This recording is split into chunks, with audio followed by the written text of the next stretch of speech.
As ever, health and safety should be taken seriously when using power tools for cutting worktops.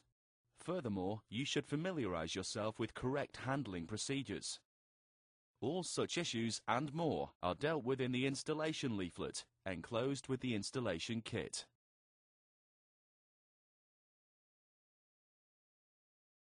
Here are a selection of tools that may be required to install your Apollo solid surface worktops. Depending upon the layout and design of your worktops, some of the tools highlighted may not be required. A comprehensive list of these can be found in the installation leaflet, which is enclosed in your installation kit. Included with your delivery here will be an installation kit that will include your care and maintenance products, as well as items that may be required to aid the installation, including a leafleted version of the installation instructions. Enclosed in the installation kit are 2 sheets of self-adhesive silver foil. These should be applied to the underside of the surface, above appliances that generate heat, such as dishwashers and washing machines.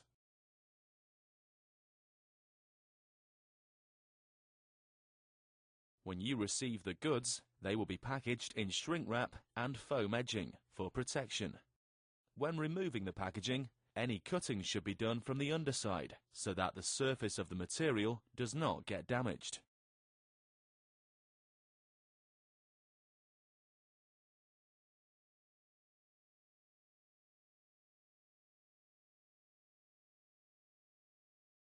Having removed the packaging and prior to fitting the worktops, you should carefully inspect for any damage. In the unlikely event of there being any such damage, you should report it immediately to your supplier. Before starting the installation, you should firstly ensure that all of the base units have been secured in their final position and that all end panels are fixed. Furthermore, the units must be level and all walls are battened out where there are corner bases or units that exceed 600 mm in width. This will ensure sufficient rigidity and support for the worktops.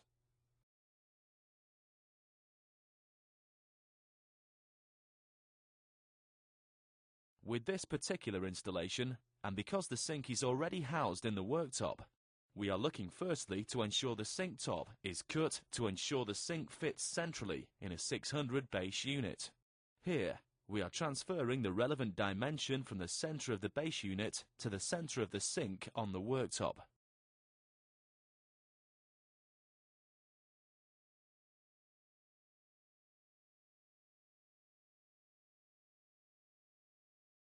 In some instances, you may find it appropriate to cut a template if the walls are not cut square or are indeed irregular. Alternatively, where necessary, use of a tape measure and a straight edge will be perfectly adequate.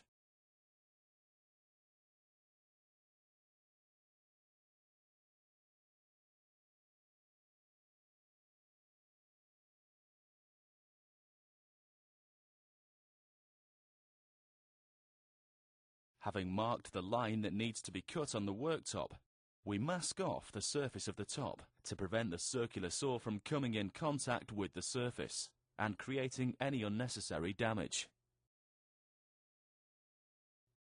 With the circular saw, we then cut along the outside of the line marked.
Furthermore, as in this instance, there is a scribe required.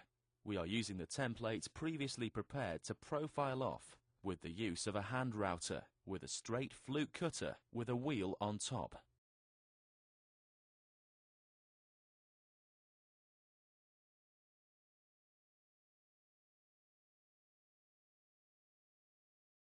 Before putting the sink top into place, it may be necessary to cut out part of the carcass rails in order to accommodate the sink.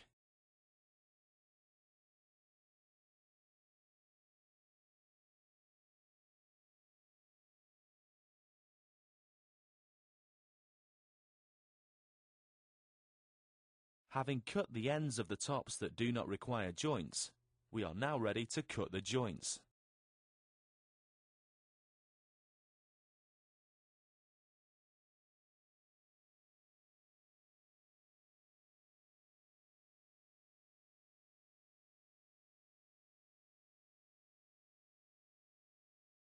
The joints are done with a traditional mason's miter jig, following a similar process to what might be followed when cutting joints in laminate worktops. The female half of the joint is firstly cut.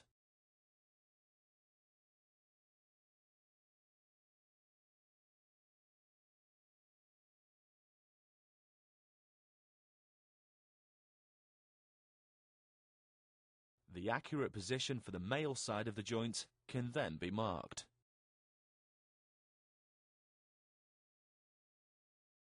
The male side of the joint can then be cut accordingly. The cutting process itself should be done in stages, routing away small amounts of the material at a time.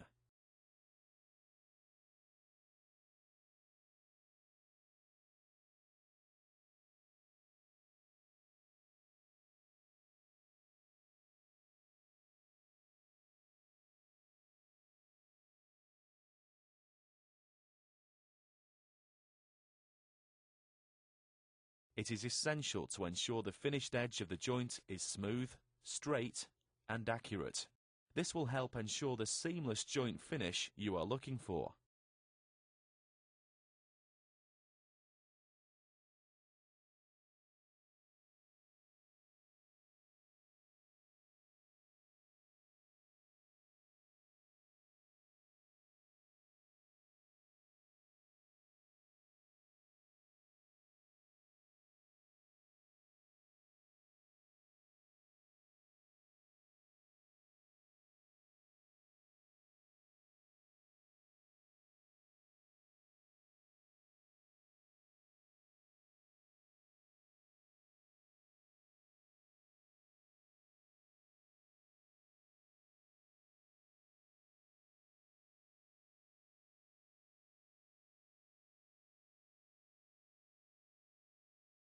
The joint itself will be supported with a jointed cleat. In order to apply this, it is necessary to remove any MDF underframe from the underside that may be in the way.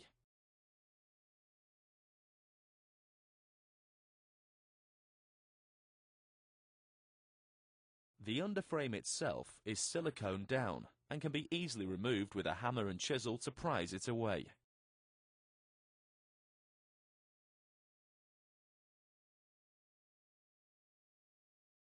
Thereafter, any excess silicone is pared away with a chisel.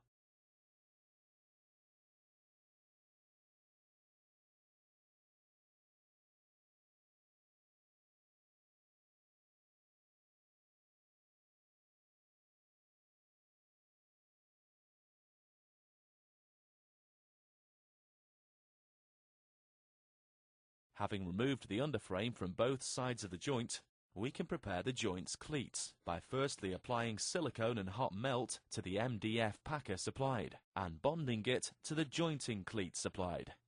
The purpose of the jointing cleat is to provide extra support and a larger bonding area to the joint once the cleat is in place.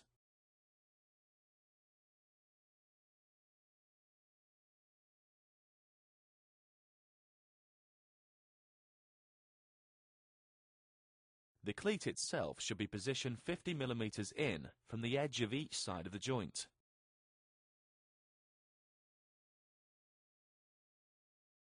In order to position the cleat, we are hot melting temporarily a couple of small blocks, so that when the cleat is bonded, it does not move out of position.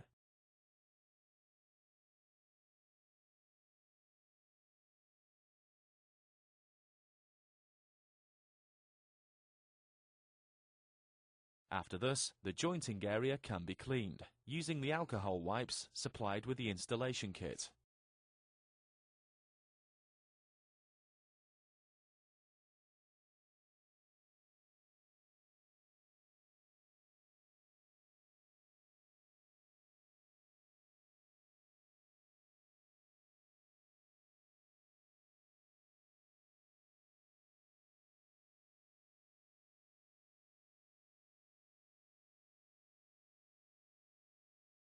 The adhesive is then applied with the use of the glue gun supplied in the installation kit.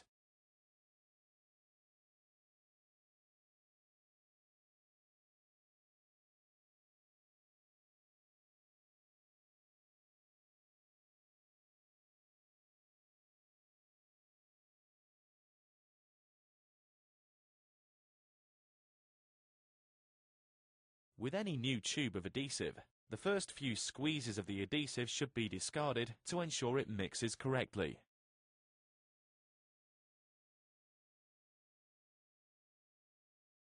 The adhesive is then applied to the jointed area.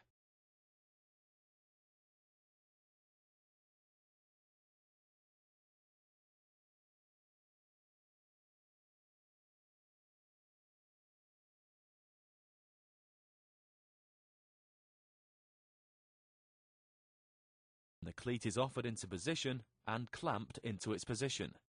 The adhesive itself will take approximately 30 to 40 minutes to harden, depending on room temperature.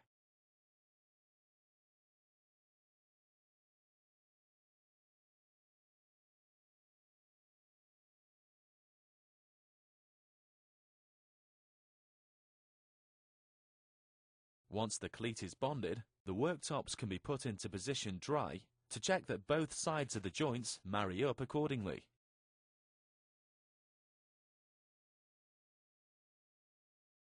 Having done this, we can prepare the area for clamping the joint together. For this, we will clean down the surface and apply timber blocks, hot melted down to either side of the joint.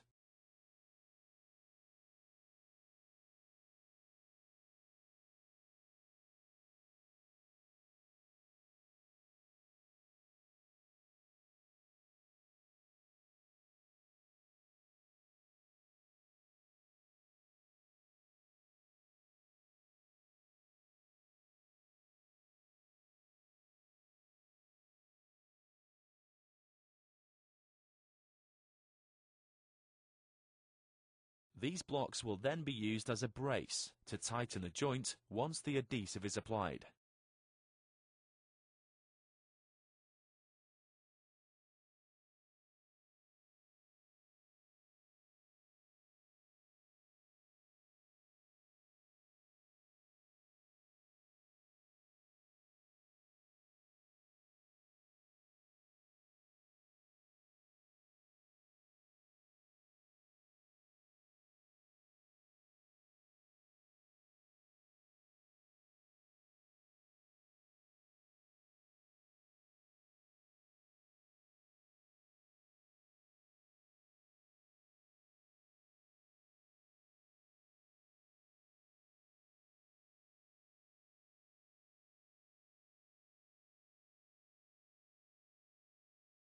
Alternatively, suction cups can be used for jointing, as illustrated.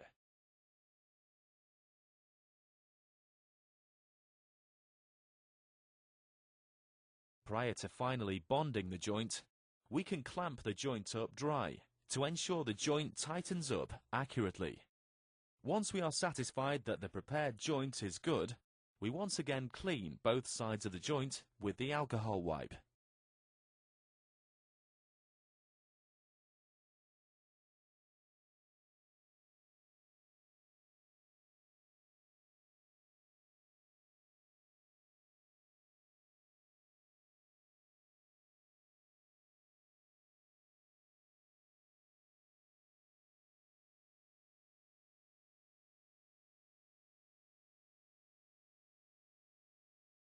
Prior to applying the adhesive, we mask off the underside of the joint to prevent the adhesive from dripping onto the furniture or the floor.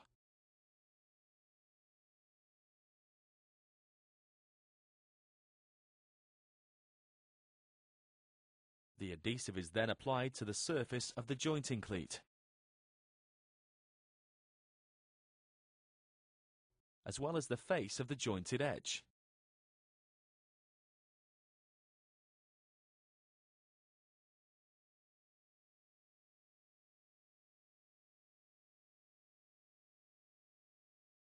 And the front of the downturn. The adjoining piece can now be lifted into position.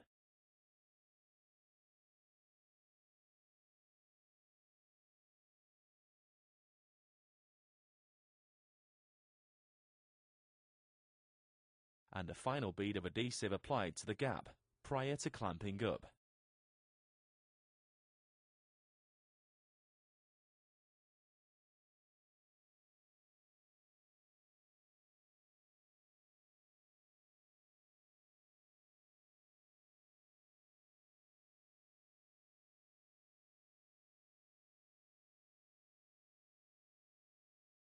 The joint can then be clamped up using the hot melted blocks previously fixed.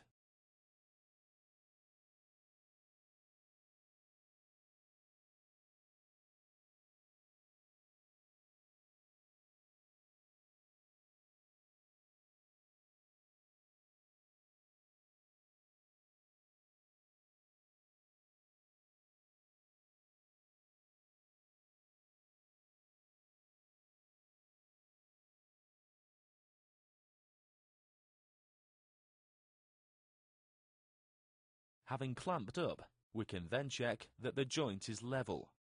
The more level the joint is, the less sanding there is to do.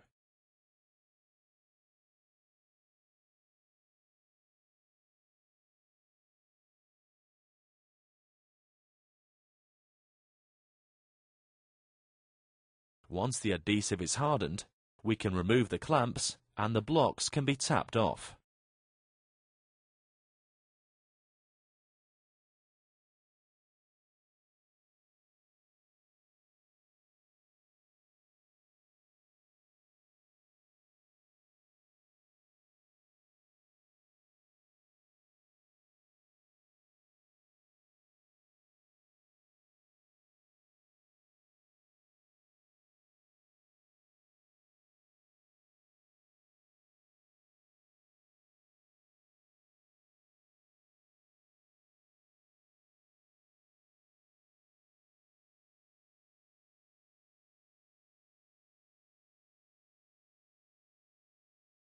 Any remaining adhesive can now be pared away with the use of a chisel prior to sanding the joint.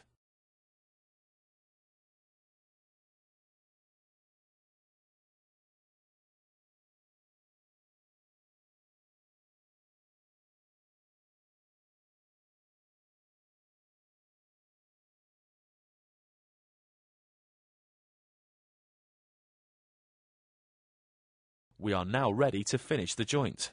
The first part of this is belt sand the joint level.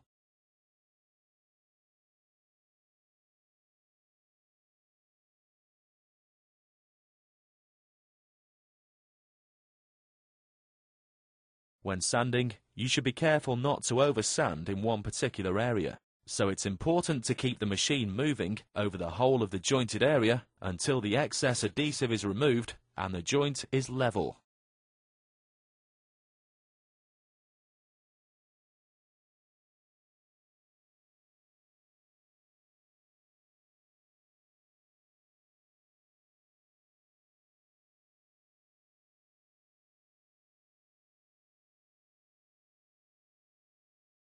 In order to bring the finish of the jointed area to match that of the rest of the surface, we now use a random orbital sander and various papers, starting with 100 grit, then 120 grit, then 220 grit.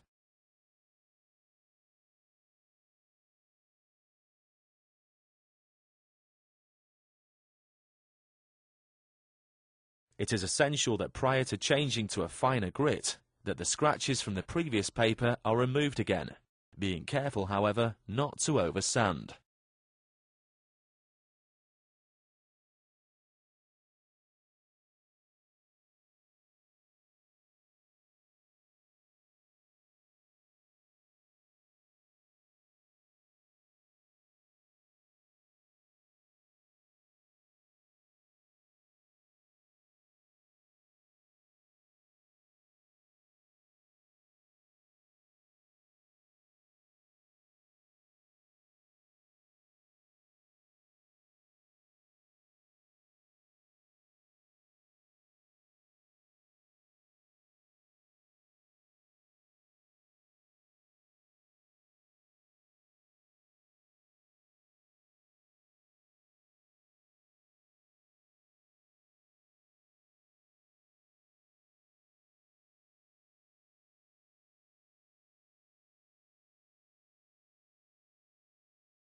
We finally finish off with the red and grey nylon pads to complete the finish.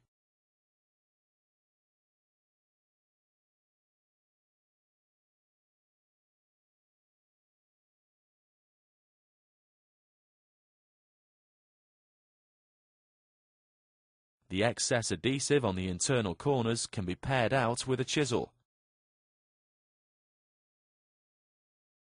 and sanded out using the same process by hand as has been used for the surface.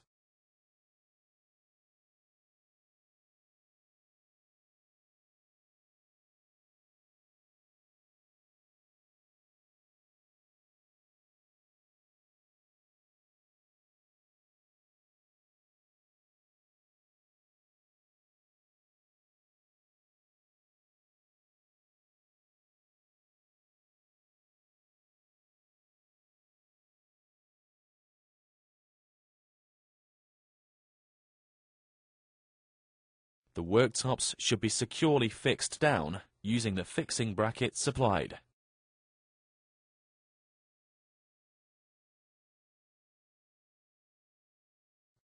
Any holes through carcass rails should be first pilot holed and screws applied with washers to enable any expansion and contraction.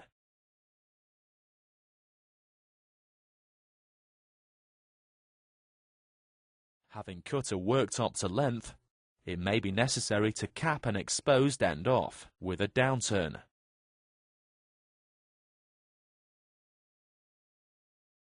In order to do this, we mark out the underframe that needs to be removed using the thickness of the downturn and the width of the underframe strip that will be used at the back of the downturn. Furthermore, we ensure that the downturn is stepped back 2 mm from the underside edge of the worktop.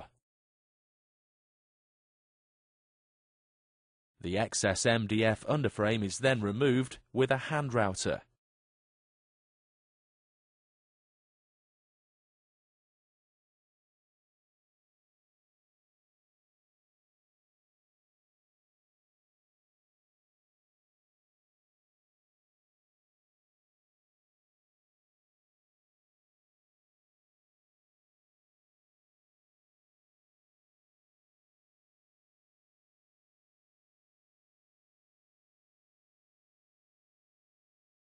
And the remaining blocks are prized off with a chisel and any excess adhesive is pared off.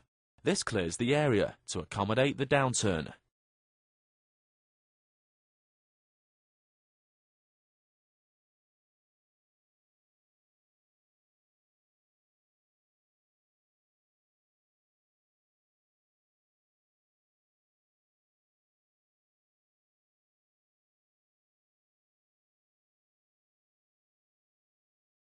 Prior to bonding the downturn, we again ensure that the jointing area is smooth and clean.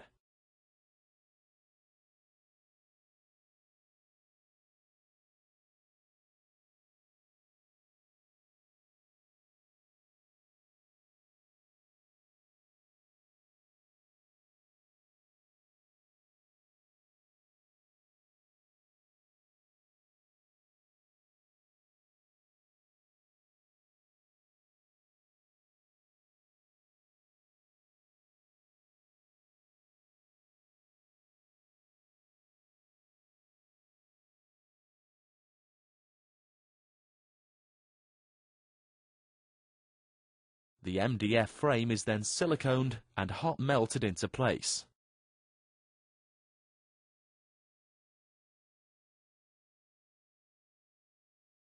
The hot melt will hold the frame in position while the silicone cures.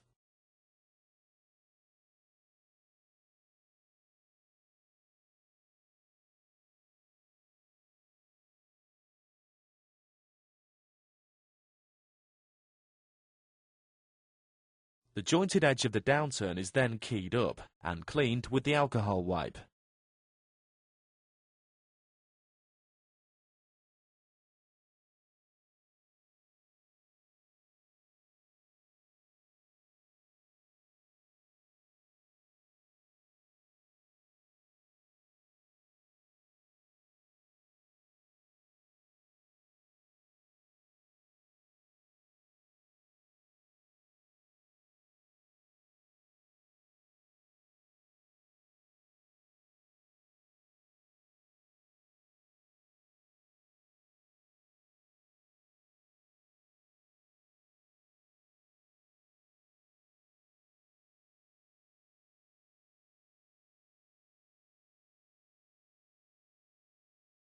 The joint adhesive is then applied.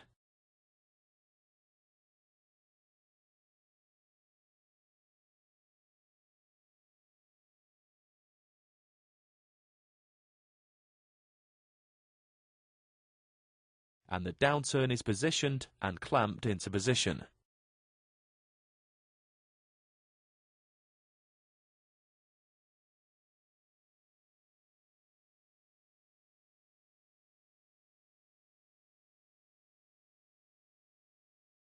Once the adhesive has cured hard, the clamps can be removed and the excess material can be routed off to leave a clean edge ready for sanding.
The bottom edge of the downturn can also be profiled off.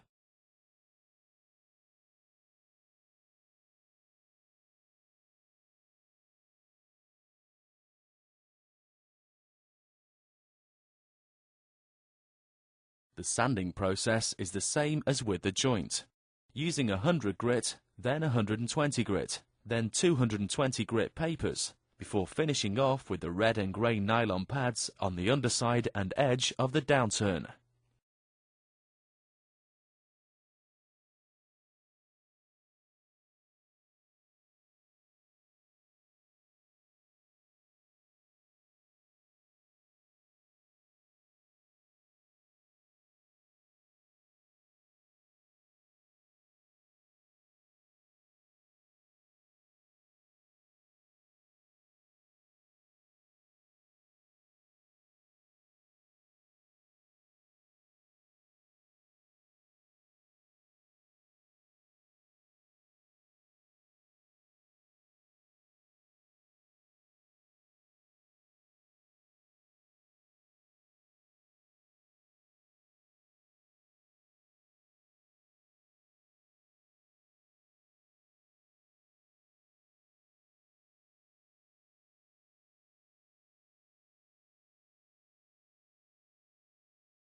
Any top-mounted sink or hob cutout can be profiled out with the use of a pre-prepared template, cut to the required size, and with use of a router, profile off accordingly.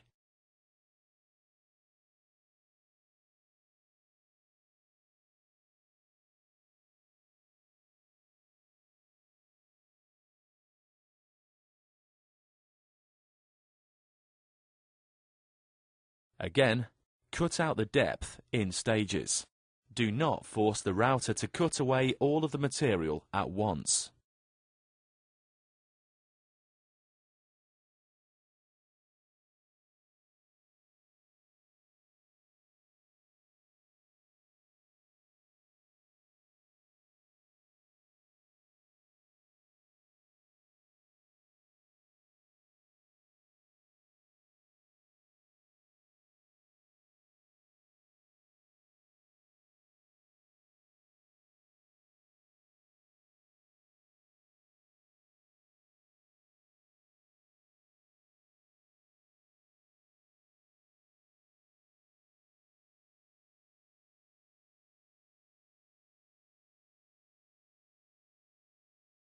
Having completed a hob cutout, it is essential to apply the reflective tape provided to the edge of the cutout.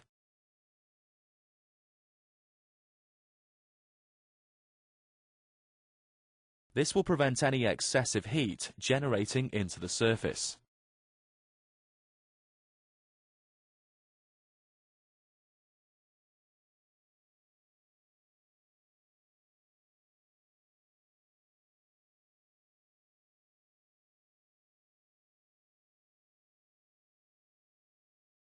Once the cutout is complete, it is important to try the appliance in the cutout, whether it is to be a sink or a hob, to ensure it fits.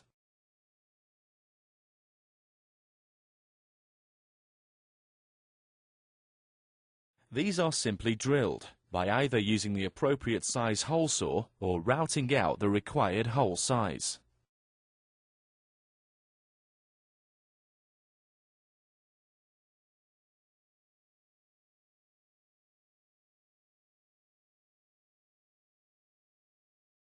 Included in the fixing kit are the care and maintenance products. Everyday spillages such as tea and coffee are easily wiped away with a clean, damp cloth.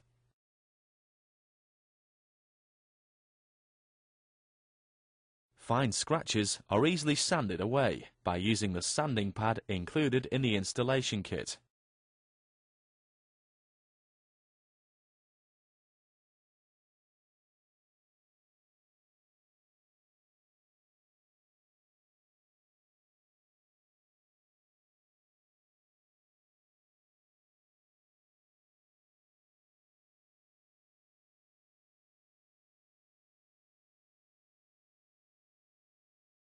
Followed by a red and grey nylon pad.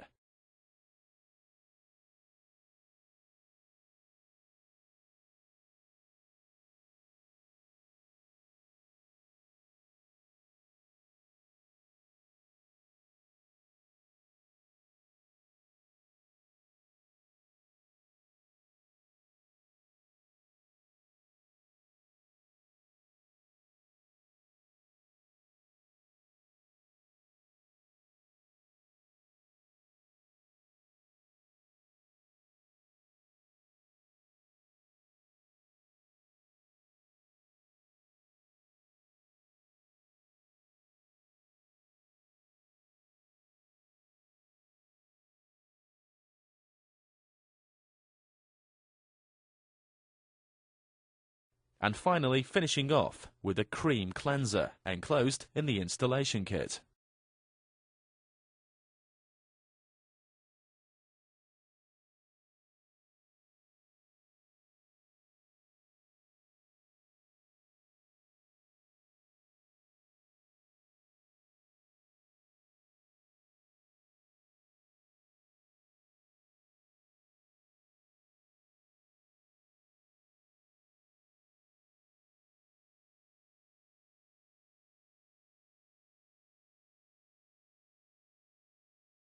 Further details of care and maintenance instructions can be found in the installation kit.